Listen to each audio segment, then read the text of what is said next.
My name's Megan Cooper, and I was 28 years old when everything I thought I understood about my mother stopped making sense. The year before, Mother's Day had felt like proof that we were close. I woke up early to make her favorite blueberry pancakes from scratch, the kind with lemon zest she always said reminded her of her own mother. I picked wildflowers from the park near my apartment because I knew she preferred them over store-bought arrangements. I wrote her a card by hand, filling it with specific memories, the time she stayed up with me during finals week, the way she used to hum while folding laundry, the small moments I thought we both carried. She cried when she read it. She hugged me tight and told me I was thoughtful. She said she felt lucky. I believed her. I had always been the daughter who remembered. I called on Tuesdays because that was her day off. I asked about her book club, her garden, the neighbors she complained about but secretly liked. I sent her articles I thought she'd find interesting. I checked in after doctor's appointments. I showed up. I thought that's what love looked like: consistent, intentional, present. Looking back now, I can see how hard I was working, but at the time, it didn't feel like work. It felt like connection. So when this year's Mother's Day approached, I wanted to do even more. I started planning weeks in advance. I researched new recipes, ordered a custom photo album filled with pictures from my childhood, wrote her a longer letter than usual. I wanted her to feel celebrated. I wanted her to know how much she mattered to me. I had no idea she'd already decided I didn't matter to her. I didn't know that while I was planning something special, she was planning something too, just without me in it. I spent 3 weeks getting everything ready. I found a recipe for lavender scones because she'd mentioned them once, months ago, in passing. I practiced making them twice to get the texture right. I ordered the photo album from a small shop that did custom leather embossing and waited anxiously for it to arrive. When it did, I spent an entire evening arranging the photos in chronological order: birthday parties, holiday dinners, the trip we took to the coast when I was 12. I wanted her to see the whole story of us. The letter took the longest. I rewrote it 4 times, trying to find the balance between heartfelt and not too sentimental. I thanked her for things I wasn't sure she remembered. I told her I was proud to be her daughter. I mentioned the plan to my siblings in our group chat. My brother responded with a thumbs-up emoji. My sister said she was swamped with work but hoped it went well. Neither of them asked what I was planning or offered to help. I told myself they were just busy. We all had our own lives now. A week before Mother's Day, I texted my mom, "What time works best for you on Sunday? I'm so excited to see you." She replied 3 hours later, "We'll see." 2 words. No emoji, no follow-up. I stared at the message for a while, trying to decode it. Was she being cautious about her schedule? Was she tired? I didn't want to push, so I just sent back a heart and assumed we'd figure it out closer to the day. I kept preparing. I wanted everything to be perfect. I didn't realize perfect wouldn't matter. That's when the doubt started. Small at first. Maybe her phone was off. Maybe she was in the shower. Maybe she'd text soon and explain. But something felt wrong. I opened Instagram, not really thinking, just scrolling to distract myself. And there it was. A photo, posted 12 minutes ago. My mother, smiling wide, sitting at a restaurant table. My brother on one side, my sister on the other. Mimosas, pastries, sunlight streaming through the window behind them. The caption, "To my wonderful children who actually care." I read it twice. Then I read it again. The words didn't make sense at first, not because I didn't understand them, but because I couldn't fit them into the reality I'd been living in all morning.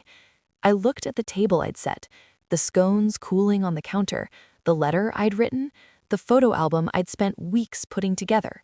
I sat down. She hadn't forgotten. She hadn't been busy. She'd made plans, with them, without me, and then she posted about it, publicly, with a caption designed to make sure I and everyone else knew exactly where I stood. I wasn't invited. I wasn't wanted. I wasn't one of the children who actually care. I just sat there staring at my phone, trying to understand what I'd done to deserve this. I spent the rest of the morning trying to figure out what I'd done wrong. I scrolled back through our text messages, looking for something I might have missed, a conversation that went cold, a question I didn't answer, a moment where I said the wrong thing. I read every message from the last 2 months. Nothing stood out. Everything seemed normal, warm even. I checked the family group chat. The last message was from 3 weeks ago, my sister sharing a meme. I'd responded with a laughing emoji. My mom had hearted it. There was no fight, no tension, no warning. So why? I started wondering if I'd forgotten something. Her half-birthday? Some obscure family tradition I was supposed to remember. Maybe I'd said something at Easter that came across wrong. Maybe I hadn't called enough. Maybe I called too much. Maybe she thought I was being performative, trying too hard, making her feel obligated. Maybe she saw through me and didn't like what she found. I called my sister. She picked up on the fourth ring. I could hear restaurant noise in the background. "Hey," I said, trying to keep my voice steady. "I saw the post." There was a pause. "Oh, yeah. Why didn't anyone tell me?" Another pause, longer this time. "Mom wanted a small thing this year," she said finally. Her tone was careful, like she was reading from a script. But why wasn't I told it was small? I don't know, Jess. It was Mom's choice. Her choice to not invite me, or her choice to post about it. Silence. "I have to go," she said quietly, and she hung up. I sat there holding my phone, feeling like I'd just been slapped. I thought about texting my mom, asking her directly, demanding an explanation. But what would I even say? Why did you exclude me? Why did you humiliate me publicly? It all sounded desperate, needy, overreacting. What if I was overreacting? What if this was a misunderstanding and I was about to make it worse by being dramatic? What if she had a reason I didn't understand yet, and confronting her would only prove I was the problem? I looked at the photo album sitting on the table, the letter I had written, the flowers wilting slightly in the vase. I felt pathetic. I put everything away. I wrapped the scones in foil and shoved them in the back of the fridge. I slid the photo album into a drawer. I folded the letter and tucked it inside. The rest of the day passed in silence. I didn't cry, I just sat there, trying to make sense of something that didn't make sense. Monday came, then Tuesday, then Wednesday. No call, no text, no acknowledgement. I checked my phone constantly, even though I told myself I wouldn't. I kept expecting something, an explanation, an apology, even a vague sorry for the confusion, anything that would make it make sense. Nothing came. Instead, my mother kept posting. A photo of her and my brother at a hardware store, captioned "Best Shopping Buddy," a picture of dinner she made with my sister, the two of them laughing at the camera. An inside joke I wasn't part of, a memory I wasn't in.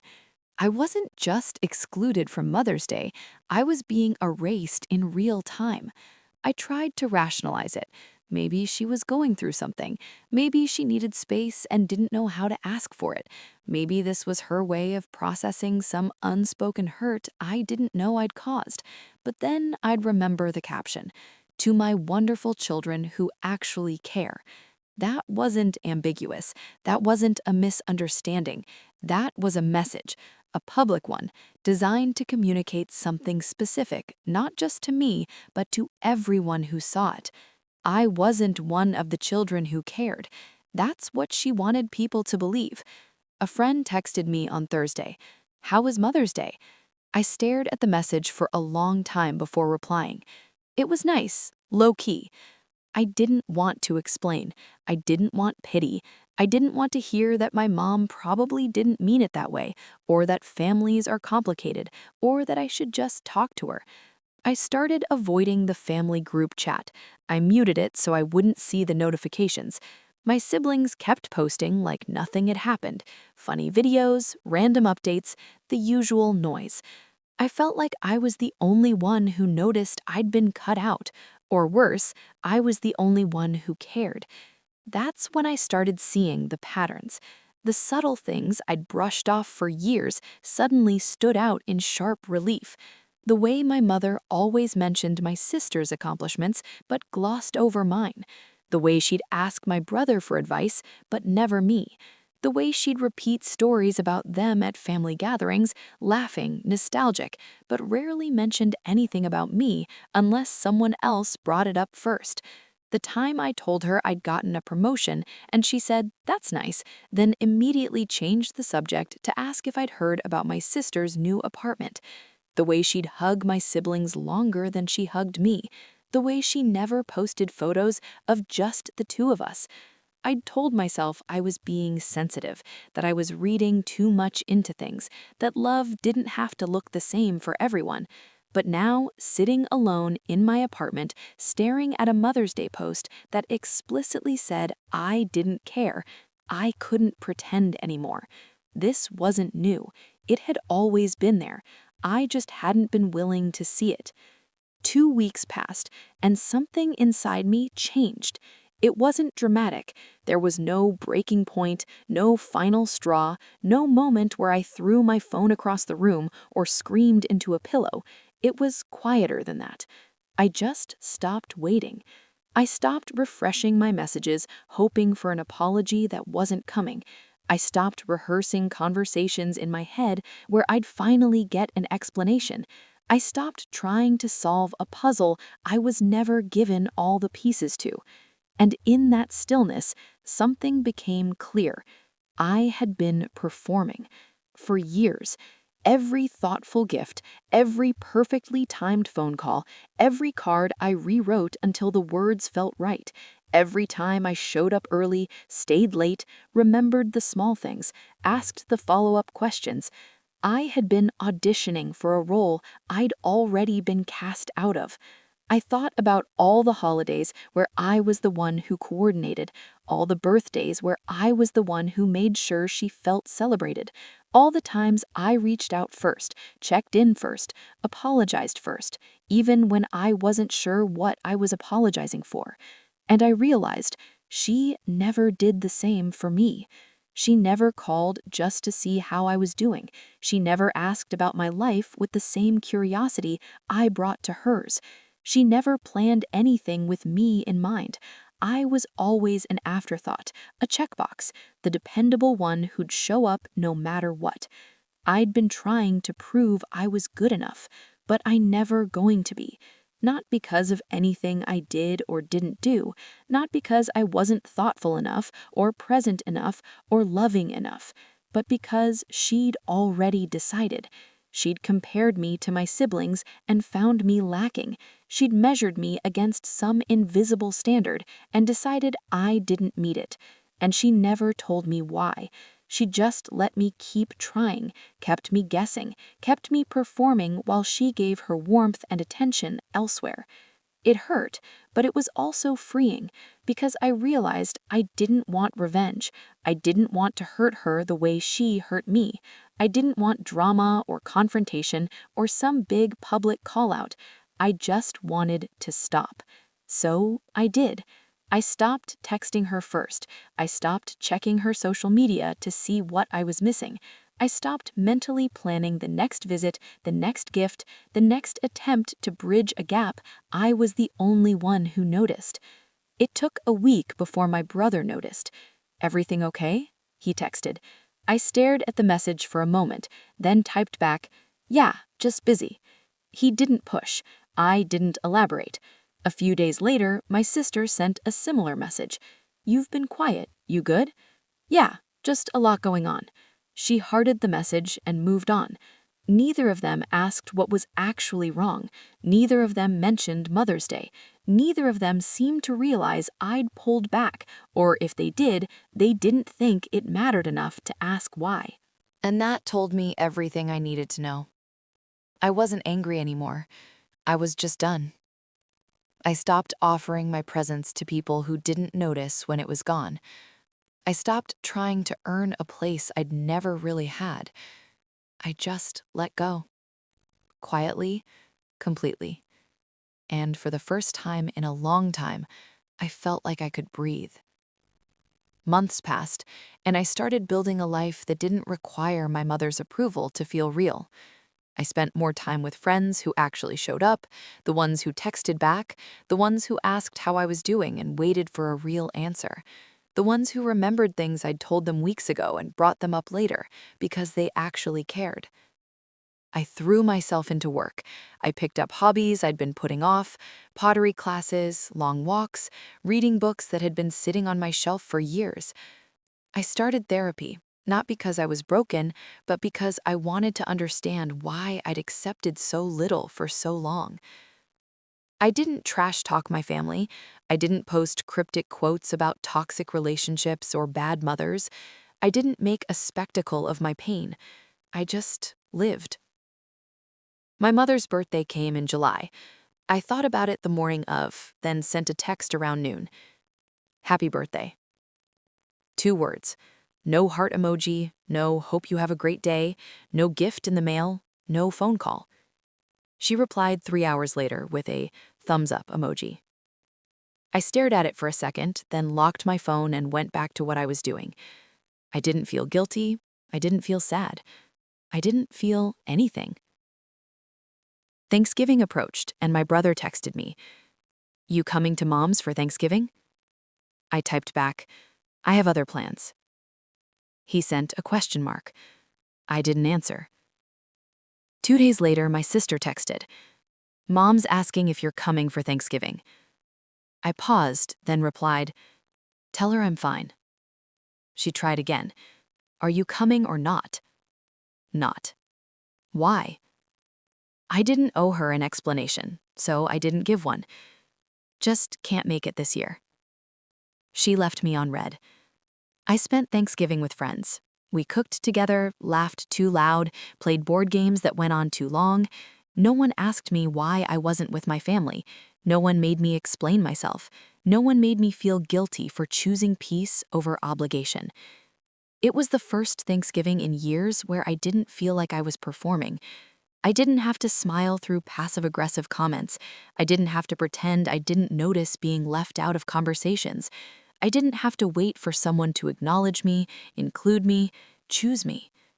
I didn't have to shrink myself to make anyone else comfortable. And when I went to bed that night, I realized something. The old normal, the one where I bent over backward trying to earn a place at a table that was never set for me, had been exhausting. This new normal, where I just existed without needing anyone's permission, it felt like relief. I didn't hear any of this directly, but pieces of it filtered back to me over time. My mother started asking questions. "Why doesn't Megan call anymore?" she asked my brother one night after dinner. He didn't know what to say. He mumbled something about me being busy with work. She asked my sister the same thing a week later. My sister hesitated, then finally said it. "She's been hurt since Mother's Day." My mother waved it off. "She's too sensitive." But my absence had become noticeable. Family photos at Christmas looked incomplete. My mother posted one on Instagram, her, my brother, my sister, all smiling in front of the tree. The comments came quickly. "Where's Megan? Is your other daughter okay? Missing one, hope everything's all right." She didn't respond to any of them, but she didn't post another family photo for weeks. Her birthday post in July got fewer likes than usual. More people asked where I was. She ignored those comments too. In August, she called me. I was at work when my phone buzzed. I saw her name on the screen and let it ring.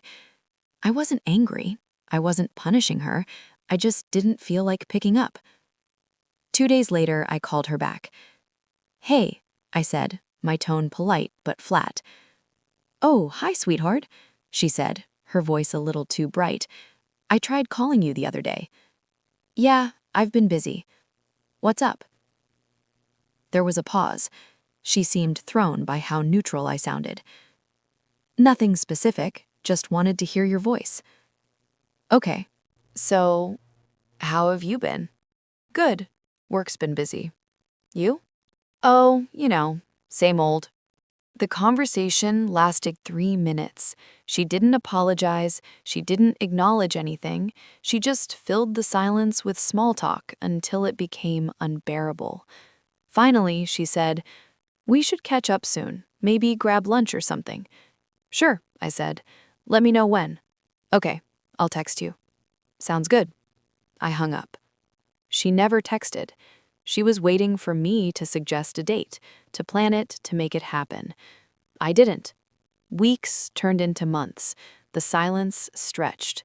She'd gotten used to me doing the work, reaching out, making the effort, filling the gaps. Now that I'd stopped, she didn't know what to do. And I realized something. She didn't actually want to fix this.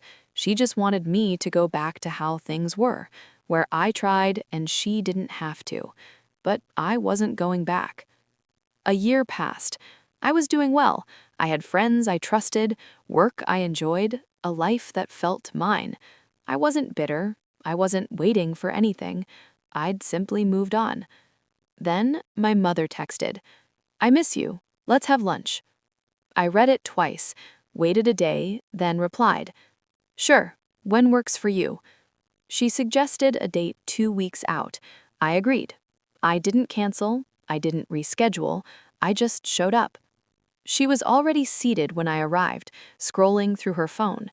She looked up and smiled, warm, familiar, like nothing had ever been wrong. "Hi, sweetheart," she said, standing to hug me. I hugged her back, brief, polite. We sat down. She immediately launched into small talk, the weather, a show she'd been watching, something funny my brother said last week. She filled every silence before it could settle, talking faster than usual, her hands moving more than they needed to. She was nervous. I wasn't. I answered her questions calmly, pleasantly, but I didn't offer more than she asked for. I didn't volunteer stories. I didn't try to make the conversation flow. I just let it be what it was. She didn't bring up Mother's Day. She didn't acknowledge the distance. She didn't apologize. And I didn't bring it up either. I didn't need to. She tried a few times to pull warmth out of me, asking about my life with that tilted head concern, reaching across the table to touch my hand, laughing a little too hard at something I said that wasn't funny. But I didn't perform anymore. I wasn't cold, I wasn't cruel, I was just present, calm, detached. She seemed to realize halfway through lunch that she couldn't guilt trip her way back in. She couldn't charm her way past this. She couldn't pretend her way into the version of me that used to bend. That version didn't exist anymore. When the check came, she paid. She insisted. "I wanted to treat you," she said softly. "Thanks," I said. We walked out together. She hugged me again at the parking lot, tighter this time, holding on a little longer than I did. I hugged her back, but it was the same as before, brief, polite, nothing more. "Let's not wait so long next time," she said, pulling back to look at me. "Sure," I said. "Let me know." I got in my car. She stood there for a moment, watching me. I drove away, and I felt nothing. Not anger, not sadness, not even relief. Just peace. The kind that comes when you finally stop needing something from someone who was never going to give it. I don't hate my mother. I don't celebrate the distance between us or feel vindicated by it. I don't tell this story to prove I was right or she was wrong, but I also don't regret it. What I learned is this. Some people only value you when you're performing for them, when you're trying, when you're bending, when you're making it easy for them to take without giving back. And the moment you stop, they don't know what to do with you. For most of my life, I waited to be chosen. I thought if I was thoughtful enough, present enough, patient enough, I'd finally earn the kind of love I kept giving away. But I was never going to earn it because it was never about what I did or didn't do. It was about what she decided I was worth. And once I realized that, something shifted. I stopped waiting to be chosen. I chose myself. I used to think healing meant reconciliation, that if I couldn't fix the relationship, I'd failed somehow. That distance was the same as bitterness, and letting go meant giving up. But healing isn't always about coming back together. Sometimes it's just about letting go. Not dramatically, not publicly, not with a final confrontation or a list of grievances. Just quietly building a life where your worth isn't up for debate, where you're not constantly auditing your own value based on whether someone else notices you, where you can exist without needing permission, validation, or proof that you matter.